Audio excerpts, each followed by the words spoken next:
Hello, Anne-Marie the Forager Chick here. Today I wanted to talk to you about lemon balm, and specifically preserving lemon balm. A couple of weeks ago, 2 weeks to be exact, my students and I went out and we harvested so much lemon balm from the garden, and we put it all in these different trays and we let them dry. It only took about 2 weeks.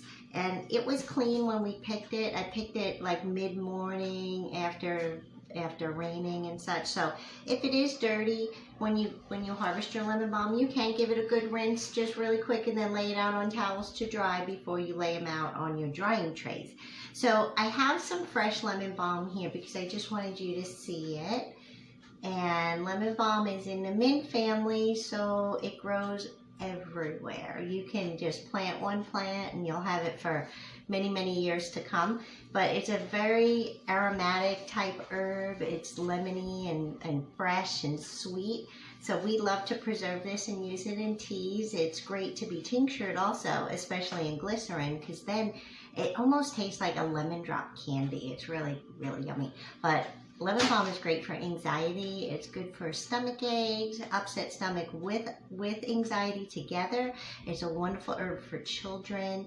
It's good for things like shingles and herpes, and so, but it's mainly used for anxiety and stomach aches. So I just wanted to show it to you what it looks like fresh. And when I get it fresh like this, I just look at it and make sure there's nothing black on the bottom or any critters, anything that doesn't belong. So we get a couple of bundles like this. I don't tie them up. I am very low tech here. I get one of these trays like you get from the plant when you get your garden plants, and I put a piece of paper towel on it, and then I just lay the plants in there. And I would probably fill this up with about 3 times the amount that I have. And after about 24 hours, I take it and I flip it over. I don't mess with it too much. Oop, there's something in there.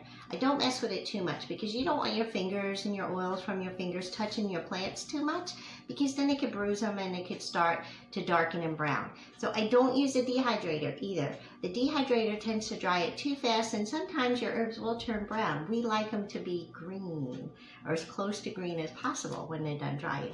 So I'm going to set this aside because I want you to see all of the lemon balm that we have here. We have 3 trays of it. So I just wanted to give you just a little idea of what we do once it's at this point. So with herbs that have stems that are hard, I'm just going to take a bowl. My hands are clean. And you just kind of strip it off. And then you put the stems away.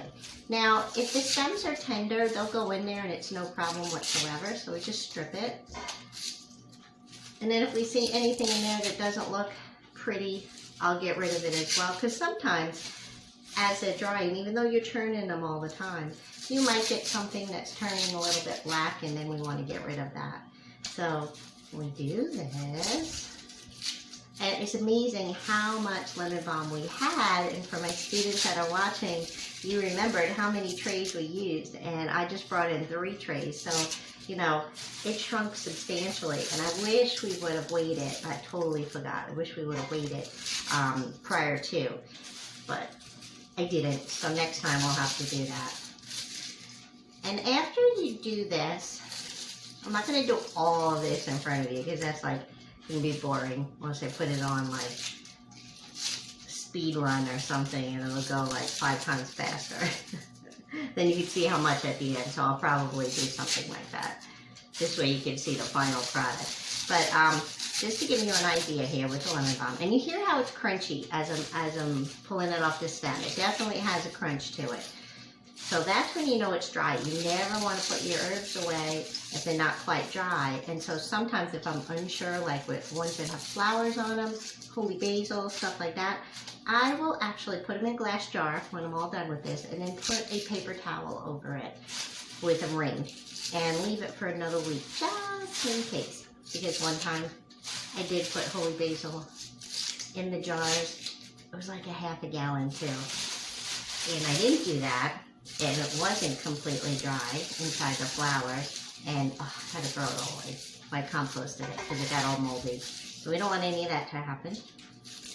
Right. And I like these big stainless steel bowls that work great for this. So just say we got done with all of it. I'm going to show you more at the end. But You can leave it like this, crunch it up with your hands. Again, make sure your hands are perfectly clean. You can wear gloves if you like. You can crunch it up and then store it in glass jars, or if you have to store it in some Ziploc bags, just keep them out of the sun. You don't want them anywhere where it's sunny. Alternatively, you could take what we have here. By the time I'm done, I might do this when we're done. You could take this and put it in your food processor and just pulse it a little bit, and then you'll get them all the same size, which is always nice too. I like that because then when I weigh my herbs, and it just makes it a little bit easier when you measure it, when you weigh them. So that is Lemon Balm. I'll show you the finished product at the end.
So I finished all of it.